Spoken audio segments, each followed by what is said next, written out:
Good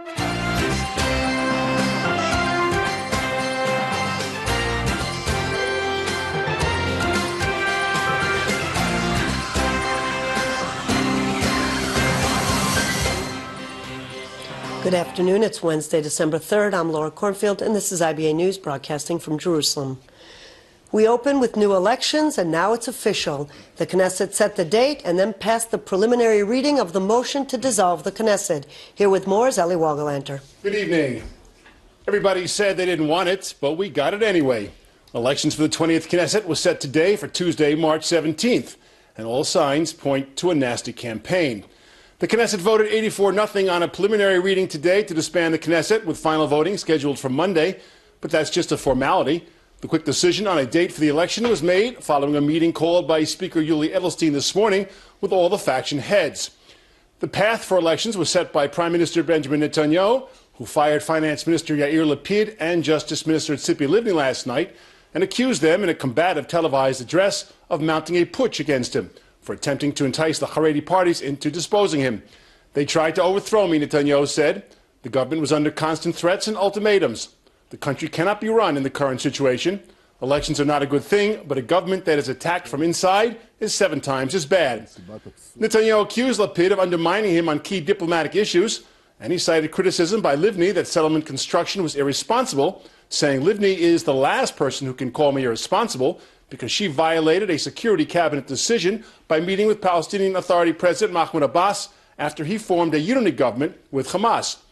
During Netanyahu's speech, Yesh Atid ministers were meeting in Lapid's home and announced their resignation following the speech. Netanyahu met with Livni earlier yesterday but did not inform her that he intended to fire her. After the dismissal was announced, Livni blasted the prime minister for not having the courage to fire me to my face. Netanyahu complained that the makeup of his coalition had been forced on him and said that after the next elections, he wanted to form a government that would be wide enough that no single party could topple it.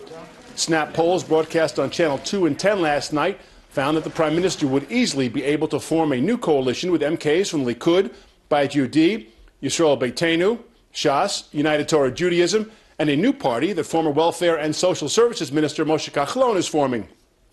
The Channel 2 poll was found those parties would win 76 seats if elections took place now, while the Channel 10 poll said it would be 78 seats. Fasten your seatbelts. Laura? Thank you, Eli. The move to early elections has certainly stirred up reaction from the public. Here are some comments from residents of Netanya and Efrat. I think the best way for Israel is to have Mr. Netanyahu, Mr. Lieberman, and Mr. Bennett. They are really 3 great men. I think that we don't need elections, and they are quarreling about small things and insignificant things and made us pay for such a big amount of money that can be used for important things, and it will not be a change because I don't think that the election will change something. I hope it to be a central right-wing government, as it's supposed to be now. I think it's unfortunate that we have to have the elections. We just had elections 2 years ago, and again we're going into a stage where it's going to be a free-for-all. And I personally prefer stability and would prefer not to have the elections at this time. U.S. Secretary of State John Kerry says he hopes that the elections in Israel will advance peace talks with the Palestinians. Kerry was answering questions while visiting NATO headquarters in Brussels. Israel is our partner and ally and friend, and we will continue to support Israel in the same ways that we have previously.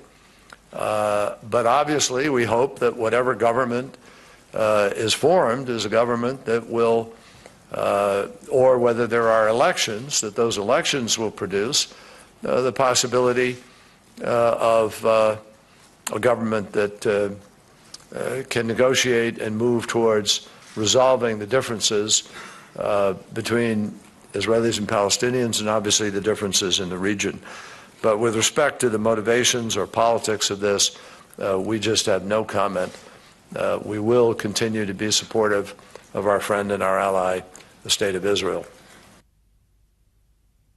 Joining us now is Hebrew University political science professor Avram Diskin. Thanks so much for coming in, Professor Diskin. New elections, March 17th. That's only 21 months since the last elections, and it's going to cost about 1.5 billion shekels. Was there no other way to move forward politically rather than holding a snap election? Well, I think that from the very first moment, this government really suffered some major problems. Netanyahu was not really interested in this kind of coalition. He wanted a wider coalition, but the present formation was imposed on him by the ally between Bennett and Lapid. And in such a formation, really every component of the government, but Hatnu'ah of Tzipi Livni, could have vetoed anything and could have caused the collapse of the government. And I think that's exactly what we saw for a long period of time. And right now, we came to a stage where everything was really freezed. The gaps were too high. Any one of the partners vetoed something, so Netanyahu felt that enough is enough. Also, he felt, and probably with some justification at least, that the other parties tried to push him out. So he decided to take that gamble. Professor Diskin, Netanyahu's firing of Yair Lapid and Tzipi Livni, it seemed rather abrupt. In his press conference last night, he cast blame on Lapid and Livni for making his coalition impossible. Is that a fair comment? As I said before, I think it's definitely fair. You know, maybe they have good reasons, maybe they have their own beliefs, but I don't think that always that was the cause. And I must say that, you know, steps like that were done before quite a number of times by Ben-Gurion. You know, the two previous times that we had the early elections in 51 and 61 were because Ben-Gurion had enough of his coalition, and his situation was much more convenient, I must say, than that of Netanyahu. And they decided by the formal means that we were able at the time to call new elections. So it's not something really very rare. It was done before. And I think that really everything that Netanyahu tried to do was, I think, confronted with internal opposition. Almost every expression, and there are so maybe for good reasons. Maybe the stands of Livni and Lapid were justified stands. But nevertheless, you know, living together and heading such a government really became impossible. There's much jockeying now, of course, for position, but is it reasonable to assume that the coming election is going to put two large alternative blocs with the center-right, right wing and ultra-Orthodox on one side and the center-left and left on the other? The main question is really whether all the right-wing parties combined are going to have a majority. Right now they have a very shakable majority of 61. I'm talking about the ultra-Orthodox parties, Abait HaYehudi, Lieberman and Likud. So they have together 61 seats. Before the last elections, by the way, the polls predicted that they are going to have more. So really that is the main question. Now if that does happen, I think that the maneuverability of Netanyahu is better, partly because of the probable success of Kahlon. But if there is no majority to the right-wing parties, which is definitely possible, then Kahlon is going to be the key player. I think that also under those conditions, probably a right-wing center government will be formed, but Kahlon will be in a very good position to ask for whatever he wants, including to fulfill the promises that he said were given to him when he was still a Likud member. Professor Avram Diskin, I'm sure you'll be back with us many times in the next several months. Thanks so much for coming in. Thank you. France has joined a growing list of European countries to recognize a Palestinian state. While the non-binding resolution passed last night in Paris, it was denounced by Israel, which insists that before recognition, there must be a negotiated agreement for a Palestinian state. IBA's Margot Dudkevich reports. The French Parliament's vote to recognize a Palestinian state sends a wrong message to leaders and people in the region. and will toughen the Palestinian position, Israel said. This shortly after French lawmakers approved a non-binding resolution to recognize a Palestinian state, with 339 lawmakers voting for the move and 151 against. Contre 151, l'Assemblée nationale a adopté. The ruling Socialist Party presented the text of the resolution to Parliament, saying the government should use the recognition of a Palestinian state as an instrument to gain a definitive resolution to the conflict. While few across the French political spectrum oppose recognizing a Palestinian state, former French President Nicolas Sarkozy, the newly elected leader of the Union for a Popular Movement, said while he supports a Palestinian state, Israel's security must not be jeopardized.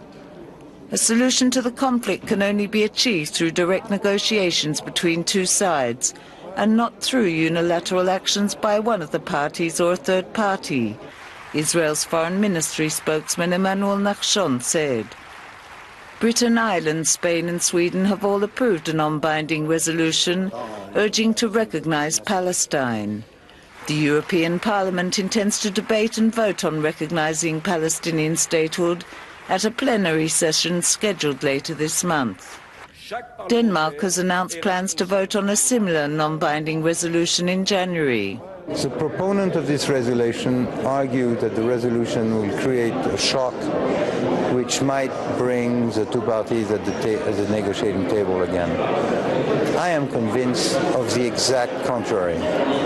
It will radicalize those in Israel who don't want to hear about a Palestinian state, and it will radicalize those in Palestine who continue to deny the right to exist to Israel. I do believe that as things are totally blocked today, that's a clear message. This is not only the French message, because the Spanish parliament is going to say it's the same, the British government as well, the Swedish government as well. So it shows that there is a need to recognize Palestine. Palestinians in Ramallah applauded the French parliament's decision, saying it proves the Palestinians are moving in the right direction. Fatah member Abdallah Abdallah said he believes the symbolic recognition will help to push the peace process forward. In Israel, French nationals living in the country sounded less optimistic. I think the vote for the Palestinian in the parliament of French will be something very bad for the politics of the French nation. And I don't know if it will really help the decision of the Israeli state. I think the vote of the French parliament, this is not a good thing, and there will be not help for the discussion between Israeli and Palestinian. Since the collapse of the US-sponsored Israeli-Palestinian peace talks in April, European countries have expressed frustration with Israel, and the number of countries that believe an independent Palestinian state should emerge from direct negotiations with Israel are on the decline. Margot Dudkevich, IBA News. An agreement to raise the minimum wage has been reached by the country's Histadrut labor union and the Manufacturing Association, averting a nationwide strike that threatened to cripple the country.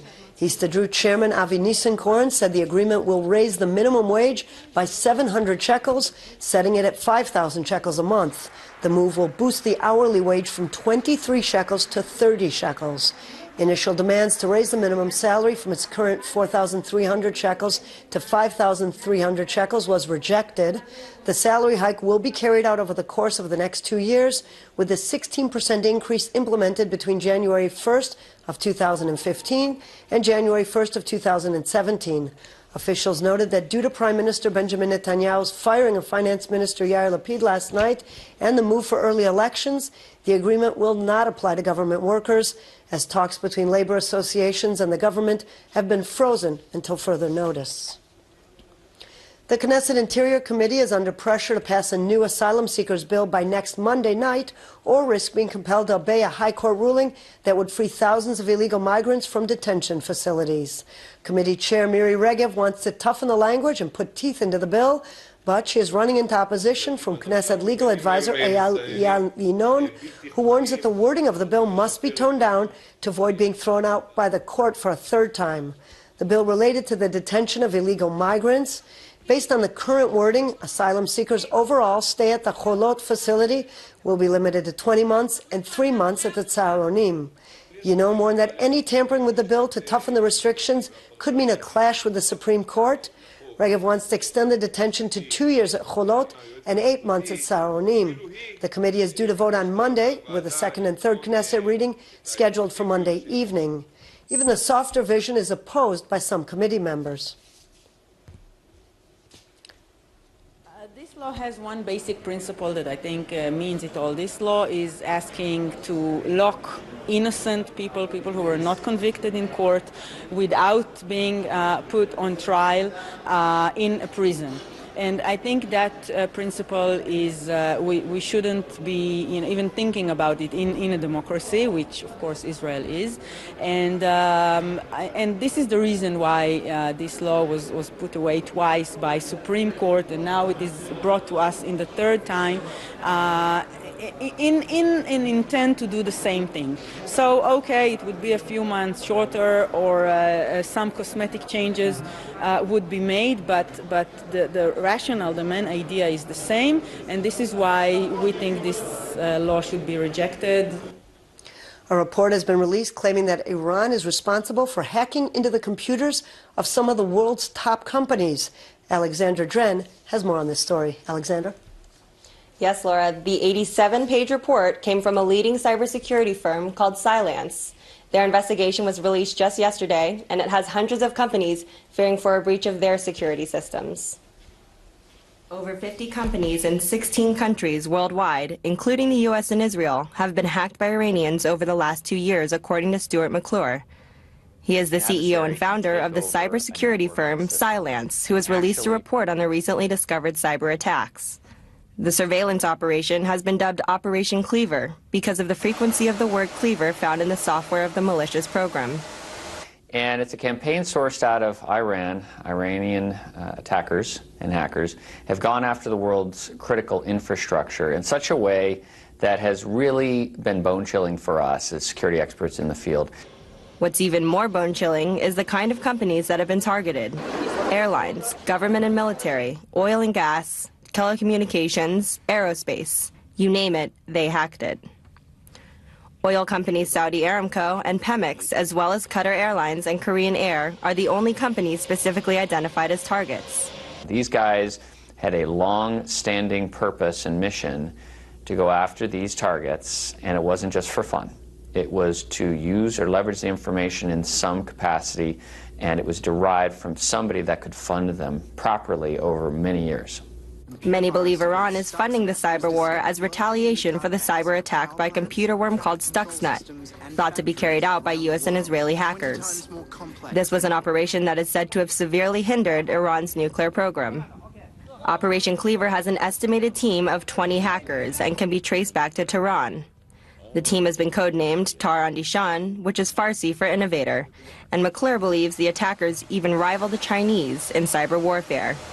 A diplomatic representative for Iran says Cylance's claim was groundless, but McClure warns that cyber warfare is a real threat that needs to be dealt with. I think cyber is definitely the fourth area of combat in the world, and it's here to stay. Alexandra Jen for IBA News. I guess it's time to back up our home computers, isn't it, Jen? It is. Thanks so much for that. In sports news, 5 Israelis are in Qatar taking part in the 12th FINA World Swimming Championships that got underway today. The competition opened this morning with some impressive results by the Israeli squad. David Gamberg jumped into the pool for the first time in international competition and reached the semifinals in the 100-meter backstroke. The 21-year-old finished first in his heat with a time of 50.64 seconds and made it into the semis in third place overall. Guy Barnea will also swim in the semifinals in the same event after qualifying with a time of 51.35 seconds. In the women's 50-meter breaststroke, Amit Ivry advanced to the semifinals in 14th place overall. The 26-year-old Ivry finished in heat number 6 in 6th place with a timing of 30.68 seconds. Ivry took a gold medal earlier this month in the 100-meter breaststroke at the Hungarian Open Championships and set a new Israeli record. Both of the semifinals will be held this evening. In Jerusalem, the Hamshushalayim Winter Festival is back for the 10th time. The annual festival takes place Thursday night to Saturday night during the month of December and offers hundreds of cultural events, including concerts, dance performances, art exhibits, theater productions, tours of the capital, and special restaurant menus and hotel deals. It's a unique opportunity for Israelis and tourists alike to become acquainted with Jerusalem's nightlife, culture, and art. Most of the events are free or for a minimal fee. There is something for everyone on tap, so head up to the capital for the Hamshushalayim Festival starting this weekend. Turning to financial news, local markets fell with the announcement of new elections, and the shekel slid to a 2-year low against the dollar. A leading financial analyst says the election is bad news for the economy. Israel is facing a second round of elections in 2 years. These are bad news for Israel and for its economy. Strong leadership is crucial nowadays.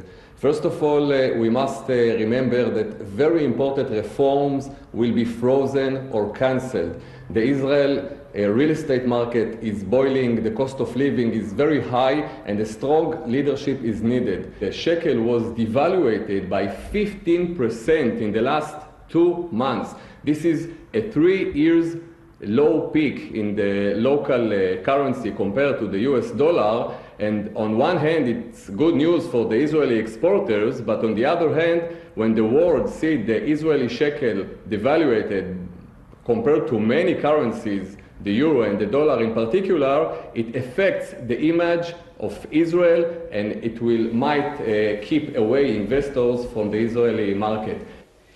Staying with finance, and the shekel weakened in foreign currency trading while share prices on the Tel Aviv Stock Exchange were up. Here's a look at the late afternoon numbers.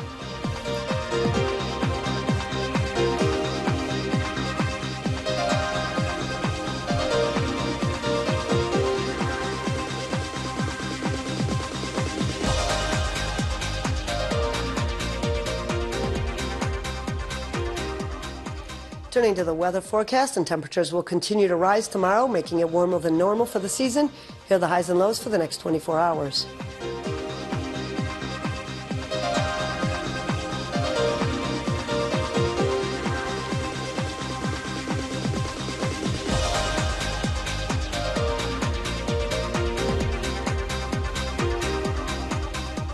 And that's all for this newscast. Please join us again tomorrow at the same time when Aaron Viner will be here with all the latest news from Israel and abroad. I'm Laura Cornfield, wishing you a great evening. Shalom from Jerusalem.